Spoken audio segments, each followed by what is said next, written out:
la politique est l'alpha et l'oméga de la vie. Et quelqu'un qui décide de ne pas s'intéresser à la politique renonce à la vie. Donc, chers compatriotes, vous avez tort. Sinon, vous avez eu tort de chercher à vous éloigner de la politique, parce que si vous vous éloignez de la politique, c'est que vous ne voulez pas vous occuper de votre vie. Parce que la décision de construire un centre de santé est une décision politique. La décision d'ouvrir un point d'eau est politique. Quelle que soit la sphère dans laquelle vous voulez intervenir dans un État, c'est que la politique. La politique peut décider au lieu de fermer tous les centres de santé au Bénin. Donc, si vous ne voulez pas que la politique en arrive à prendre une telle décision qui va impacter négativement la vie, c'est qu'il faut vous inviter sur le terrain politique pour pouvoir impacter cette décision-là. Évidemment, le comportement des hommes politiques au Bénin. J'avais dit tout à l'heure dans mon introduction qu'il y a un fossé incommensurable entre la classe ou l'élite politique et les populations de la base qui fait que tout le monde se désintéresse de la politique. Vous dites, bon, la politique c'est le mensonge, la politique c'est ceci, c'est la trahison, c'est ceci. Tout ce qui est mauvais, tout ce qui est négatif, les gens disent que c'est la politique. Mais ce n'est pas la faute aux acteurs politiques aujourd'hui. Ce n'est pas leur faute. Parce qu'on a dit qu'au pays des aveugles, les boys sont rois, n'est-ce pas? Lorsque ceux qui devaient s'occuper de la chose abandonnent la chose et que cette chose est par terre, elle ne peut être récupérée par n'importe qui. Donc, je voudrais qu'à la fin de ce débat ce soir, que vous preniez la résolution de vous inviter sur le terrain politique. Parce que nous en avons besoin. Normalement, c'est l'élite. Et quand je dis l'élite, ce n'est pas forcément ceux qui ont été à l'école, ont des doctorats. C'est les meilleurs d'entre nous, dans tous les domaines, qui devaient se réunir, qui devaient s'inviter sur l'échiquier politique pour essayer d'impacter positivement notre pays.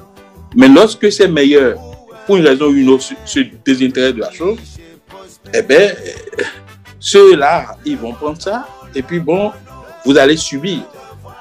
Donc, je souhaite qu'à la fin de ce débat, que vous puissiez vraiment vous inviter. Je ne vous dirai pas forcément de venir à Moël, mais même si c'est un souhait, mais il faut aller dans un parti politique pour aller animer, pour aller impacter les décisions.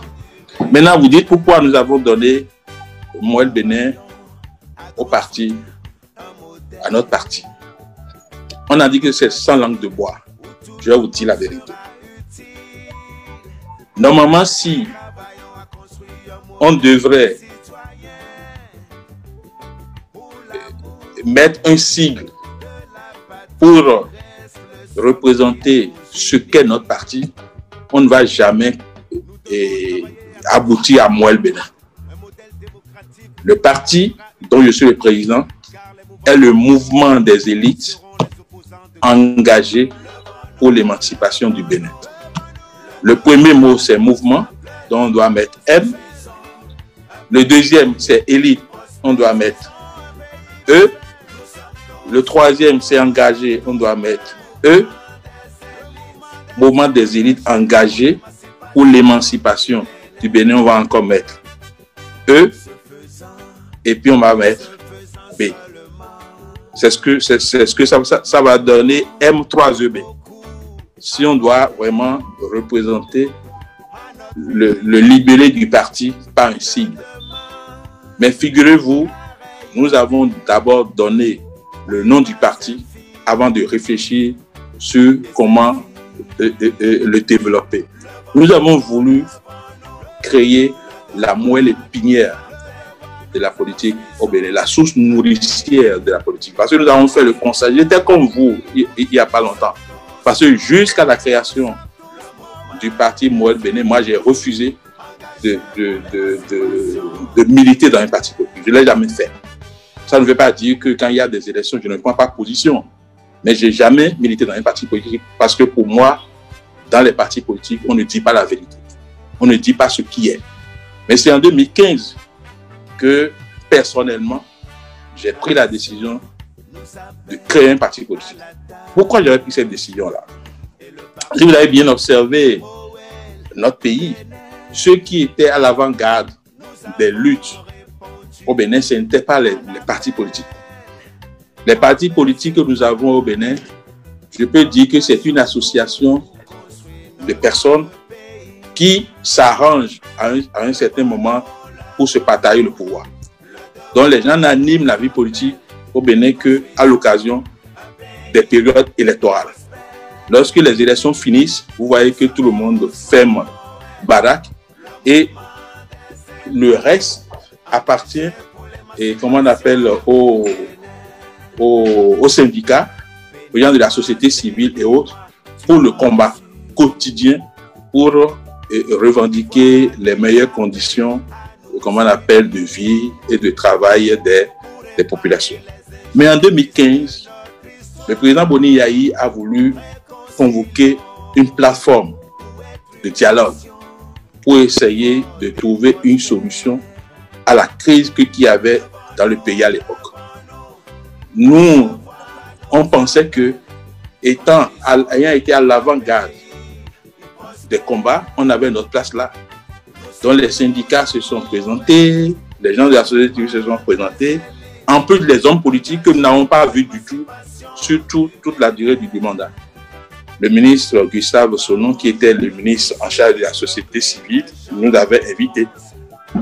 Mais dans la salle, les partis politiques ont demandé à tous ceux qui ne sont pas membres de partis politiques de sortir. Parce que c'est un dialogue politique. Et donc, nous, on ne devait pas y rester. On nous a indiqué la porte et la mort dans l'âme. Nous sommes sortis. Tout le combat que nous avons fait durant toutes ces années, pendant que eux, ils s'occupaient d'autres choses en attendant, comment on appelle, l'échéance pour venir chercher le pouvoir, c'est eux qui ont continué. Et donc, quand moi je suis sorti de la salle, j'ai dit, bon, il faut être politique pour pouvoir s'asseoir et discuter des questions qui concernent l'avenir ou la vie du pays. Alors moi-même, je reviendrai bientôt investir de la casquette de politique. Mais de 2015, ça a duré jusqu'en 2018 et Moël Bénin est créé. Quand ce parti a voulu être créé, nous avions souhaité que ce soit la source nourricière de la politique béninoise. Donc on a dit que ça doit être la moelle épinière. Donc on ne pouvait pas dire moelle épinière du Bénin, on a simplement dit moelle Bénin. Et lorsque le nom est fixé, ça c'est un raisonnement par l'inverse. On fiche le résultat et on revient derrière. Donc on a dit mouvement des élites. Donc on a exprès le mouvement, on a pris les deux premières lettres. C'est pas comme ça, on fait un signe. Mais le MO là, c'est toujours le mouvement des élites et le E vient. D'accord? Le deuxième engagé là, on l'a laissé. L'émancipation, on a pris le L apostrophe qu'on a mis là, on a mis le E, etc. Et puis ça donne Moël Bénin. Vous voyez que, bon, si on doit être réglo, notre parti ne devait pas avoir comme si Moël Bénin, mais nous avons souhaité que ça soit la moelle épinière de la politique au Bénin. Voilà pourquoi Moël Bénin. Alors vous demandez quel intérêt avez-vous à, si vous jamais vous prenez la décision de vous inviter sur le terrain politique, quel intérêt avez-vous à venir à Moël Bénin plutôt que d'aller ailleurs? D'après ce que je viens de vous dire, vous avez tout intérêt à venir parce que j'étais comme vous. J'étais comme vous, déçu, dépité de la politique. Et c'est pas à révolte que Moël Bénin a été créé. Et révoltez-vous. venez à Moyen-Bénin pour que nous puissions, fort de nos appréciations de nos appréciations négatives de comment la politique est faite dans notre pays, venez pour qu'ensemble nous puissions nous arranger pour anoblir l'échiquier politique du Bénin, pour essayer de réduire le fossé aujourd'hui qui est entre l'élite politique et les populations à la base. Merci.